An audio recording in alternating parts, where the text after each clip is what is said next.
ન્યૂઝમાં આપનું સ્વાગત છે। શ્રીજીના વિસર્જન દરમિયાન અમદાવાદના છેવાડાના ગામ નાંદેજ ખાતે મુંબઈ જેવો માહોલ જામ્યો। અમદાવાદના છેવાડાનું ગામ નાંદેજ કે જ્યાં ગણેશ વિસર્જન દરમિયાન ડીજે ઢોલ નગારા સાથે મુંબઈ જેવો માહોલ જામ્યો। નાંદેજ ગામમાં ભાવભીની આંખે બાપાને વિદાય આપવામાં આવી। 10 દિવસ સુધી બાપાનું રંગે ચંગે પૂજન કરી આરાધના કરી ગુજરાતીઓએ ધામધૂમપૂર્વક ગણેશ મહોત્સવ ઉજવ્યો અને અંતિમ દિવસે ગુજરાતભરના લોકો દ્વારા ગણપતિ બાપાનું વિસર્જન કરવામાં આવ્યું। ગુજરાતના અનેક ગામ શહેરો એક જેવા જ લાગી રહ્યા હતા। સવારથી જ ભાવિકો ગણેશ વિસર્જન કરવા પહોંચ્યા। શહેર જેવું ગામમાં ડીજે ઢોલ નગારા સાથે ગણપતિ વિસર્જન કરવામાં આવ્યું। જ્યારે નાંદેજ ગામના તળાવમાં ભાવિકો ભાવભીની આંખે ગણપતિ બાપાનું વિસર્જન કરતા નજરે પડ્યા હતા।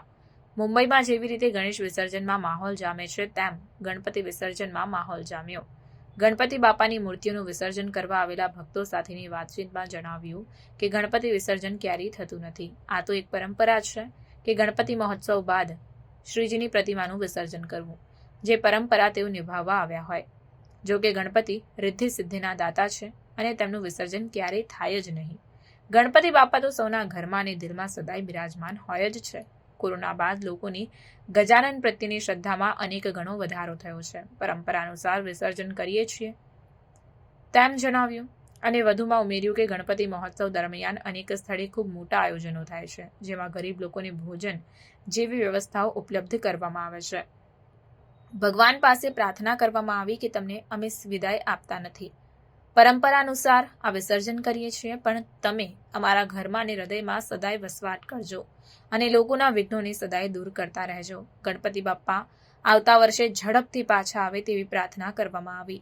ગણપતિજીના વિસર્જન વખતે દુઃખ અનુભવાય છે તેમ કિશનભાઈ ચૌધરી દ્વારા જણાવવામાં આવ્યું। અમે દર વર્ષે 10 દિવસ ગણપતિ બાપાનું સ્થાપન કરીએ છીએ અને અંતિમ દિવસે વિસર્જન કરવાનું હોય છે, જેમાં સમાજ અને પરિવાર સાથે વિસર્જન કરવા માટે અમે આવ્યા છીએ।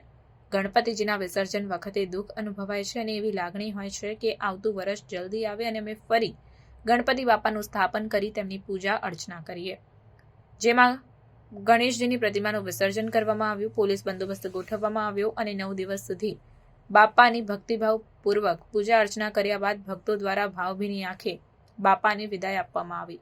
પોલીસ વિભાગ દ્વારા ગણેશ વિસર્જનને લઈને ચુસ્ત બંદોબસ્ત ગોઠવવામાં આવ્યું હતું, જે નાંદેજના ગ્રામજનો પ્રસન્ન અને સમાજના અગ્રણીઓ સાથે જ પૂર્વ સરપંચો દ્વારા ઊભા રહીને અમદાવાદ સિટીથી જે પણ મૂર્તિઓ આવી હતી અને દૂરથી તેને લાઇનસર વિસર્જન કરાવ્યું અને સમાજના અગ્રણીઓ તથા પોલીસે સાથે મળીને વિસર્જનનું કાર્ય પૂર્ણ કર્યું હતું।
खबरों के लिए चैनल को सब्सक्राइब कीजिए। खबरों का नोटिफिकेशन पाने के लिए बेल आइकॉन को जरूर दबाएं।